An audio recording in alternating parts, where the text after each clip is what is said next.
Hi there, it's Marco and Cooper here at the National Rural Health Conference in Blenheim. Today I have Hannah Cummins with me, who's the Clinical Director of Golden Bay Health.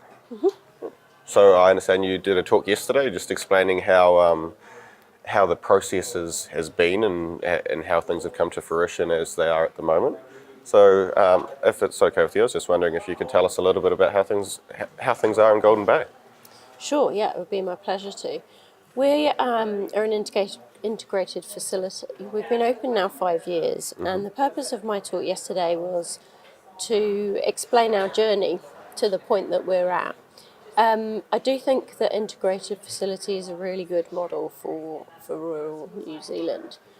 But I'm really keen that we don't all have to reinvent the wheel. I think different places do need different models to respond to their particular communities. But there are a lot of features that are transferable across facilities, and I think we should and could be a bit better at sharing our knowledge of our journeys. Yeah. Certainly what we found was we ended up in this beautiful purpose-built facility and thought that meant integration. We soon came to realise that co-location is not the same as integration. Right. And it took us a long time to get to the point that we're at today. There was a lot of shifting around of roles and management systems, and I think we've got it about right now. Of course, there's always massive progress and massive improvements that any facility can make, and we've got the same struggles with staff recruitment and waiting times and all those sorts of things, waiting times for appointments. Yeah. What we have recently introduced is a nurse practitioner. Okay. He is a general practice trained nurse practitioner, and he's been a huge asset. And what we found amongst our community was they were really a bit unsure about this, but he has successfully converted them, which is great. It's a really good starting point for us. Yeah. So you find that with the nurse practitioner, it's taken a little bit of the burden off the GPs, possibly? Yeah, absolutely. He is part of our on-call roster because we offer 24/7 GP cover. That's one of the things that we're really going to look at this year. We have a number of our acute nurses who are prime trained. Historically, they've been reluctant to take that role on call, but part of our change of our model of care was really upskilling the primary care nurses and some of our nurses who work in our age residential care facility. And what that has meant is their confidence has increased as their skills have increased. They now triage all of our acute patients. Right. There's more and more patients being managed entirely by the practice nurses. And I think they're about ready to give it a go. They're on call. Again, for our community, it will be a different service. They're used to the traditional, your GP's available all the time, knock on his door, her door, and they'll give you a consult in the middle of the night. What we need to communicate thoroughly to our population is that those on call and out of hours cases, really the emergency stuff. Exactly. Yeah. Not your run-of-the-mill stuff that they just couldn't find the time during the day to come in. Exactly, yeah, and I feel like I've got a really high blood pressure because I've got a headache. Unless they're sort of actively having a stroke, that can wait till the next day. Yeah. Because the GPs who are on call are also then going to work the next day. Exactly. And it's just not sustainable. And we do have an HML answer service, as a lot of the country does now. And that has been really good at triaging those calls and steering away those sort of, look, this can be managed in the morning, or look, let me talk to the doctor on call and we'll come up with a plan. Yeah.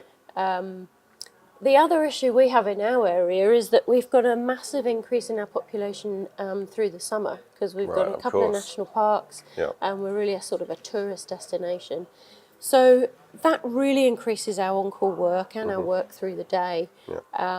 And that's another area where we really need to increase our staffing at that level. Yeah. And we have the same issues finding locums, finding enough staff to cover those.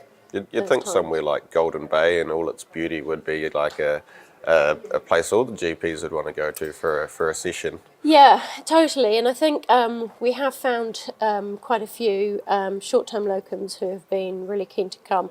The problem is that they're usually pretty great and we want to keep them. And as some of the other talks have sort of alluded to, you really need those people to be embedded in the community. Yeah. You need to have them keen on that rural lifestyle where, Yeah. you're seeing the person that you're going to just go and see in the supermarket when you Yeah. get your groceries that day.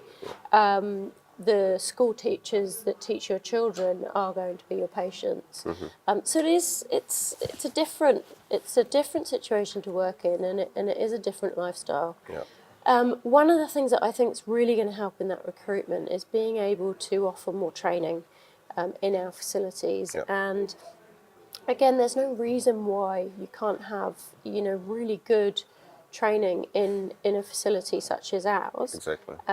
rather than this sort of traditional sense that you've got to be in that secondary care Yeah. situation. And I do think there's a place for that as well, but certainly we can offer a lot more training and opportunities in our facility than I think has previously been thought. Yeah. A lot of my med school career was spent trying to figure out how to convince my mates to come and be rural GPs as well, because Yeah. I was born and raised rural and that's all I ever wanted to do. And then, yeah, it's that, how do you flick those urbanites over to thinking, oh my God, Golden Bay is the best place in the world, I definitely want to live there. Yeah, and the feedback that we get from our students is over and over that positive. Wow, I didn't realise the opportunities I've had. There are a whole lot less students here than in a secondary care facility. Yeah. We're not anonymous. We get to practice all our skills, and I think that's something that they are taking back to their fellow students or colleagues. Yeah. And certainly something that we would really like to expand upon, especially with the PG2 programs and Sure. we're very keen to continue those links, not just for the medical profession but also the nursing profession. Yeah, and allied health as well. Yeah, totally. Yeah. Cool. Well, thank you very much for talking today, and it's been a pleasure. You're very And welcome. Yeah. Have a good day. Great. Come to Golden Bay, everybody. Yeah. Great. Thank you very much. Thanks.